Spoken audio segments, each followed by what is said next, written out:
Coaches suck.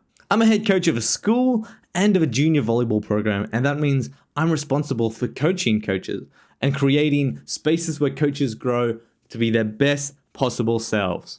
So in this video, I'm going to be talking about 3 behaviors and practices that I see a lot of coaches do that make me really, really sad. I'm very passionate about educating coaches so they don't do these practices again, because the research shows time and again that these 3 behaviors and practices are single-handedly destroying participation in sports in all ages. Let's get better together. This video is brought to you by my Discord and my Patreon. If you're interested in becoming a part of a volleyball community for players, coaches, and fans, I've got the one for you. It's in the link in the description just below that like button. These are practices I see beginner coaches do, but I also see very, very high level coaches do these practices, and it's detrimental. The research shows that it's detrimental. I'm not making this video to shame those who use these practices. I'm making this video to show you the results of your choices, how we can change them to be much more positive. Now let's get into it. The first one is screaming and yelling at people. When I see coaches screaming at players, it really breaks my heart, because most of the time these players, a lot of the time children, are doing their best. I used to be a primary school teacher, and I used to have a mentor teacher. And she asked me, if I came into your classroom and when you did something wrong, I yelled at you for it, do you think you would be a better teacher because of that? And I sheepishly said, no, after knowing I just berated my class. And after thinking about that, that was the last day I ever screamed at my class, because I realized screaming and yelling and raising my voice like that doesn't help anyone. It makes me feel powerful. It doesn't really help anybody else. Now, this is a question I want you and I need you to think about. If we want our players to perform better, why do we make them feel worse? Let me repeat it for the people in the back. If we want our players to perform better, why do we make them feel worse? Think about that, please, and reflect on that question. It's helped me out a lot. Now, when I first bring this idea of no yelling and screaming at players after people, I sort of get a few clapbacks. And the first thing is, what if no one's listening to me? Sometimes you need to yell and scream. I still disagree. Lead through love and respect. Don't lead through fear. Instead of yelling and screaming, first connect with your players. I can't stress this enough. Connect with your players before you try and yell at them. Once you know them and they know you, you have a much higher chance of gaining their respect through love. Don't do it through fear. First lesson, screaming for respect leads to disconnect. We want to connect with our players. We don't want to disconnect. The next practice I see that brings me a lot of grief is punishments and penalties.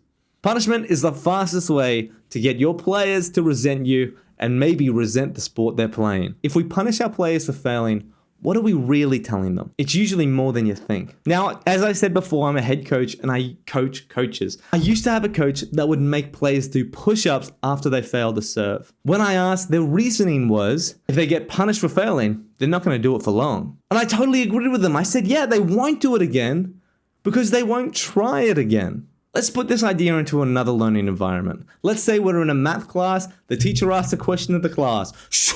You put your hand up, ready to answer. You're wrong. Damn, I'll get him next time. But the teacher doesn't move on. He says, excuse me, stand up, go to the back of the class, and do 3 push-ups.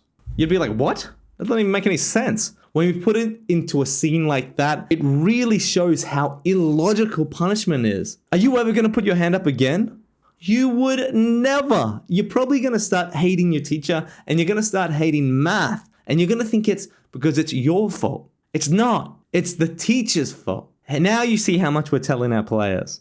It's not just a 10-second interaction and done. They're losing confidence in themselves, and they're also becoming dependent on the teacher. We want to create independent, strong people. That's what sport's all about.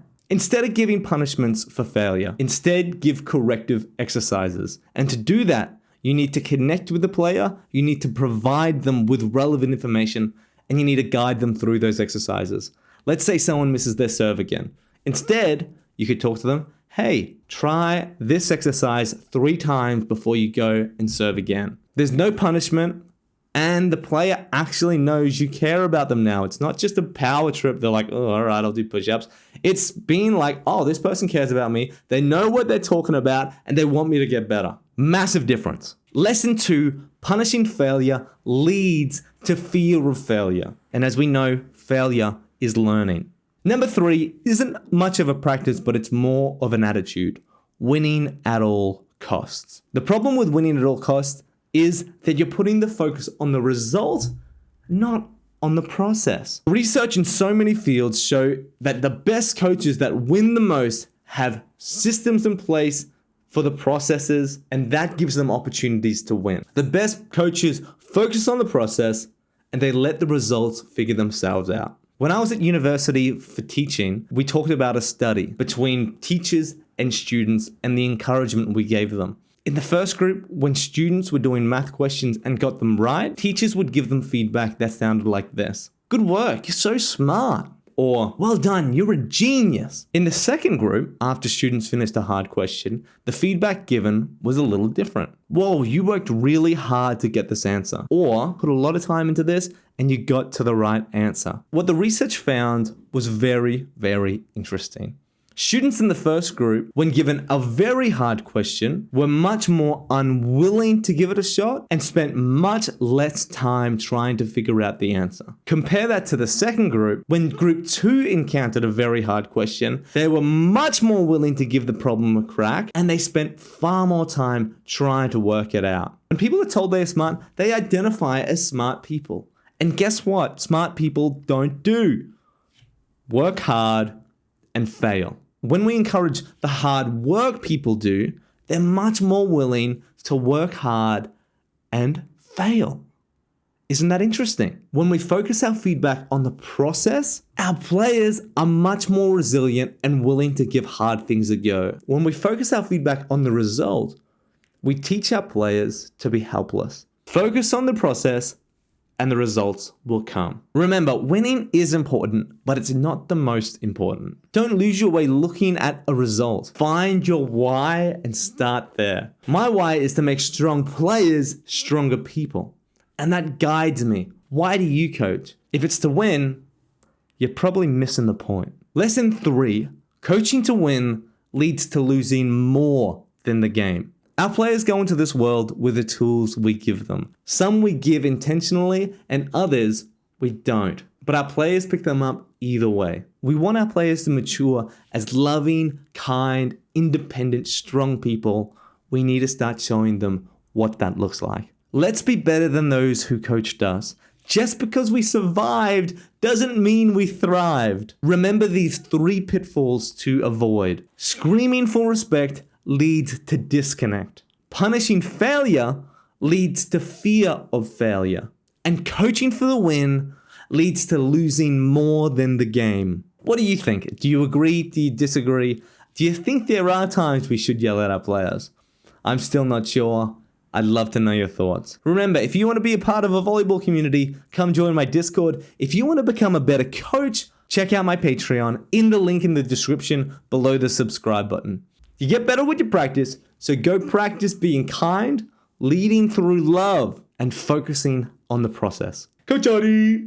Hi Club Artie, I hope this video was educational for coaches and for players on why people are quitting sports altogether. If you want more info on becoming a better coach, click on the video just here. And if you want to get better at volleyball, check out any of my volleyball courses. Quick shout out to my patrons Tweak Peaky and Jagnor Singh. Thanks for supporting me and thanks for believing in me. You get better with your practice, so go practice becoming a better coach. Coach Artie!